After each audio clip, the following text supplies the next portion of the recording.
सुंदरवन जंगल में टुनटुनी चिड़िया अपनी माँ टूनी चिड़िया के साथ रहती थी। टुनटुनी चिड़िया को बचपन से ही सिलाई करने का बहुत शौक था। जब भी उसे समय मिलता वो अपनी माँ की सिलाई मशीन निकाल कर उस पे सिलाई करने लगती। माँ, ये देखो ना, मैंने कितनी अच्छी फ्रॉक सिली है। अरे वाह बिटिया, तूने तो बहुत अच्छी सिलाई की है। लेकिन बेटा, तू अपनी पढ़ाई पर भी ध्यान दे। मैं तुझे एक बड़ी अफसर बनाना चाहती हूँ। तेरी परीक्षा होने वाली है और तू सिलाई करने में लगी रहती है।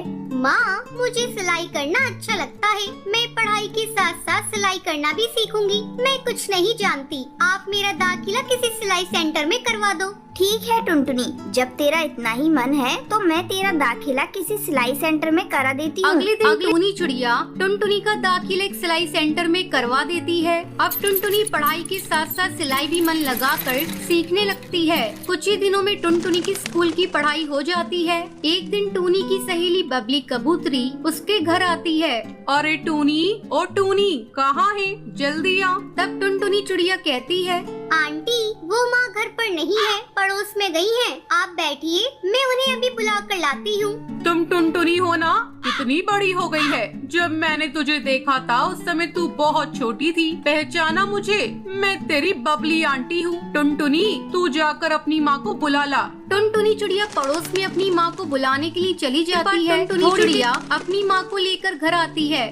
अरे बबली कबूतरी, तू कब आई? टुनटुनी, तू जाकर चाय बना ला। फिर टूनी चिड़िया बबली कबूतरी से बातें करने लगती है। बबली कबूतरी टूनी से कहती है, टूनी, तेरी बेटी बहुत प्यारी है। मैं इसे अपने घर की बहू बनाना चाहती हूँ। मेरा बेटा बंटी एक वकील है और उसके लिए मुझे तेरी बेटी जैसी ही एक संस्कारी बहू चाहिए थी। तेरी बेटी मुझे बहुत पसंद है। तुझे इस रिश्ते से कोई एतराज तो नहीं है ना? नहीं नहीं बबली कबूतरी, ये तुम कैसी बातें कर रही हो? मुझे इस रिश्ते से कोई एतराज नहीं है। मैं लाख कोशिश करके भी इतना अच्छा रिश्ता ढूंढ नहीं पाती। जल्दी टुनटुनी चिड़िया और बंटी कबूतर की शादी हो जाती है। शादी के कुछ ही दिन में टुनटुनी चिड़िया एक बच्चे की माँ बन जाती है। ससुराल में सभी लोग उससे खुश थे। एक दिन बंटी कबूतर टुनटुनी चिड़िया से कहता है, टुनटुनी, आज ऑफिस में कुछ ज्यादा ही काम है। मैं रात को देर से घर लौटूंगा, तो मेरा इंतजार मत करना। इतना कहकर बंटी कबूतर वहाँ से चला जाता है। लेकिन थोड़ी देर बाद कालू कौआ तेजी से उड़ता हुआ उसके घर आता है। गजब हो गया टुनटुनी बहन। जब बंटी कबूतर अपने ऑफिस जा रहा था तब एक बाज ने उस पर हमला कर दिया, जिसमें उसकी मौत हो गई। इतना सुनते ही टुनटुनी चिड़िया रोने लगती है।